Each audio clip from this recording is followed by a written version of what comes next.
Hello everyone, and welcome to Hill Street. Today's story is There's a Million of 'Em by Duple Writes. If you end up enjoying this story, please leave a like. And if you enjoy hearing stories from me, please subscribe and become a resident of Hill Street. And let me know how I'm doing in the comments.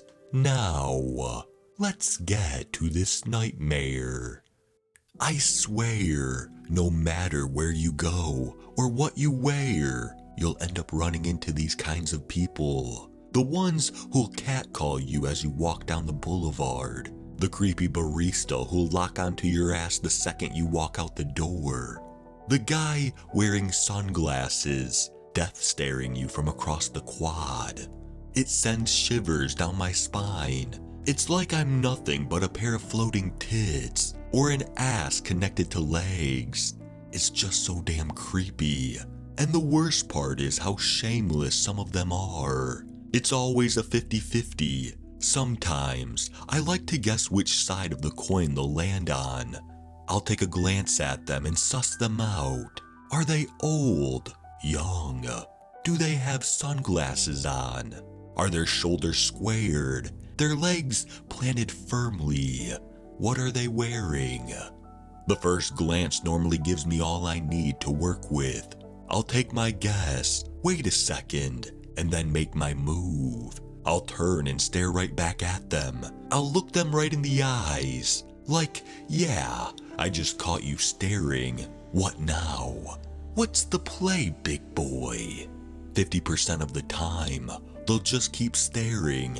A smirk will creep onto their face, and their eyebrows will raise to that cocky, I knew you'd check me out kind of way. Sometimes they'll even have the nerve to approach me.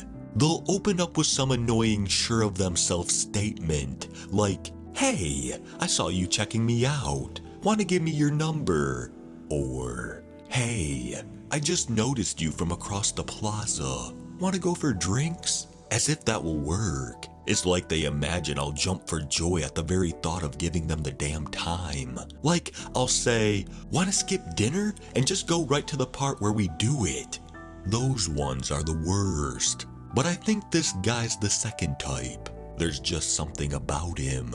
It might be the way he's standing, slouched against the train wall, as if he's trying to melt away from everyone. Or how his shoulders slouch forward, as if he's just waiting for someone to yell at him. It might just be the clothes he's wearing. A dirty brown hoodie with gray slack pants. And are those slippers? At this time? What? Did he wake up and just decide to hitch a train ride? At 9 p.m. Definitely seems like the second type. But how old is he? If he's some old pervert who just came back from the weekly bingo, I might be opening up a can of sexual harassment that I don't have the energy for right now. I readjust my earphones and try to concentrate on him out of the corner of my eye, but I just can't get a good read on it. Damn it. Looks like I'll have to take a chance. I turn another page of my book and wait. 1 second, 2, 5. There, he finally glances away and I take my chance. My eyes flick up to his face. Gotcha. Scruffy beard, young face, mouth all scrunched up, as if he wishes he could be anywhere else in the world right now. Eyes hidden behind a pair of sunglasses. Sunglasses at 9 p.m. Dude's gotta be a shut-in. I mean, who's he kidding? Hiding your face doesn't help much when you look like you've just escaped from the coma ward. We can all tell, man. Alright, definitely the second type. I feel a small bit of excitement rise up within me. There's nothing more satisfying than giving these perverts a little taste of their own medicine. It's my guilty pleasure, really. I mean, he's been checking me out the entire time I've been here. He deserves a little bit of awkwardness. I'll wait. Patience. Now, gotta time it just right. Right now, he's just letting his eyes wander, convincing himself that he totally wasn't staring at me. He just so happened to glance at me while his eyes were wandering around. And after a little bit of time, his eyes will just magically wander back over to me. He'll stare for a few more seconds, trying not to make it too obvious, and then start the cycle all over again. The trick is to wait. Out of the corner of my eye, I see his head swivel back onto me. I can feel his eyes roaming all over me, like some disgusting slug wandering around my body. Hold it. His shoulders start to tense, his anxiousness growing as he keeps pushing it a bit longer. He doesn't want to get caught after all. And the longer he stares, the higher the chances that someone else will notice. But he wants to stare for just a moment longer, just one more second. Now, I look up at him, my eyes lock on his. Well, where his eyes would be. His sunglasses do kinda ruin the fun. I love doing this. They always tense up, their eyes going wide as they realize they've been caught. They'll quickly glance away, acting all inconspicuous, as if their gaze just happened to land on me at the exact same moment. After that happens, I'll look away, I'll give myself a pat on the back, and carry on reading in peace. He'll probably avoid looking at me at all cost, like I'm some sick hobo pissing on the streets. The second he looks away, that is, I stare at him for what must have been an eternity. 1 second, 2, 3. His eyes stay locked onto mine. Hell, he hasn't even moved an inch. He just keeps standing there, shoulders hunched and mouth unmoving. Did he frickin' fall asleep? 4, 5. Damn it, I refuse to lose this. He's going to crack any second now. 6, 7. Man! I quickly look back down at my book, frustrated beyond all hell. Is this guy shameless? How the hell can he just stand there, acting like getting caught staring for the last frickin' 5 minutes was no big deal? I relax my clenched jaw and let out a frustrated sigh. Screw this. I'm just gonna ignore him for the rest of the trip. See if I care. I'm not gonna let him ruin the rest of my trip. I turn my music up as loud as it can go and get back to reading, ignoring the feeling of his eyes boring into me. Screw it, my stop's coming up soon anyways. I reread the page for what must have been the 10th time, my mind a million miles away, focusing on the creep. I force it back into focus with a hard yank. There's not a chance in hell I'm letting my own goddamn brain leave me on this cliffhanger. After a while, my brain finally settles, and I devour the words one after another. The clack of the train over the tracks fade into the background.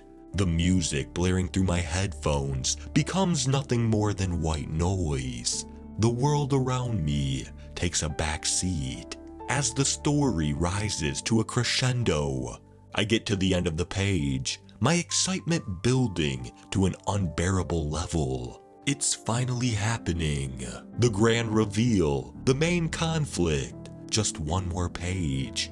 I flip over and feel a heavy thunk right next to me, snapping me out of my little world. I twist around, furious at this new interruption, my excitement flipping to irritation in a moment. This guy again?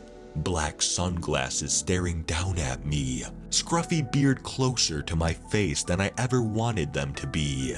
He's leaning towards me, the smell of sweat and unwashed clothes assaulting my nose. Is this guy for real? Just sitting down right next to me. Is he dumb? Overly confident? Did he forget to take his pills today?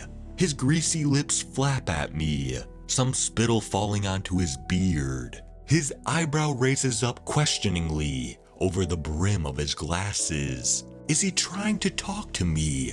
Should I just ignore him? Nah, screw that. This asshole just interrupted the best part. I take out my earphone and stare daggers at him, hoping that he can notice the disgusting and irritation written on my face. His mouth shuts quickly. Good, so it was obvious enough.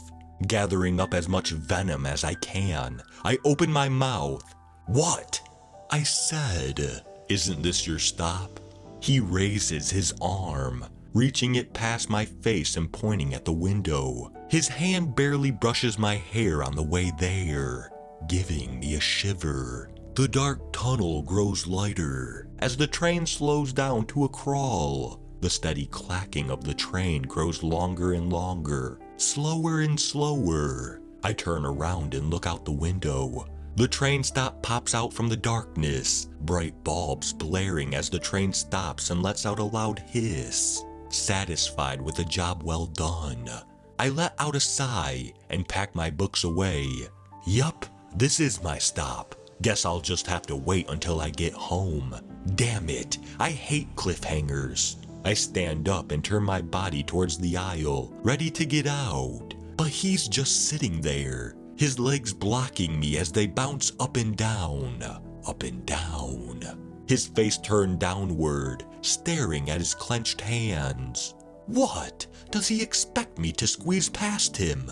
God, this guy's unbelievable. "Excuse me?" He ignores me, his legs bouncing faster and faster, up and down, up and down. "Can you move?" He clenches his hands tighter, his knuckles turning white. His head flicks up, looking back and then forward again, scanning the aisles. "Dude, I need to get out." I can feel my blood boiling as I stare down at him. What the hell is he doing? I'm about to open my mouth and scream at him when all of a sudden a man barrels past us, dragging a bag behind him and smashing it into every seat on the way out. He pulls out a phone and brings it up to his ear, ducking out of the doorway. The loud sounds of his conversation fades away, and a few more passengers follow behind him. The sudden calm turns to a crescendo of loud conversations, heavy footsteps, and the sounds of bags smashing into things. After a moment, it dies down, and with a long sigh, the creep finally stands up and gets out of the way. Finally! I squeeze past the chairs and out into the walkway, making sure I don't brush against him. God, this feels like the longest train ride ever. At least it's just a 5-minute hike back home. Should I grab a drink when I get back? I quickly look up at the creep, our eyes catching again. Screw it, I deserve some wine. I turn my back on him and make my way to the exit. Thoughts of him quickly fading into the background as his existence is quickly forgotten. There's a million of him out there. It's best not to dwell on it. I mean, damn, if I cared about every perv I came across, I wouldn't have any time for anything else. Plus, they're mostly harmless. I turn towards the door, ready to make my exit, when I hear him speak behind me. "Get home safe, Annie." I freeze up just before the exit. Do I know him? I turn back to him, my heart beating in my chest. Did we work together? Did I meet him at the bar? I stare at his face, at his clothes, at his build, trying to recognize something, anything. No, I've never seen him before in my life. He gives me a smile and nods his head. I'll see you soon.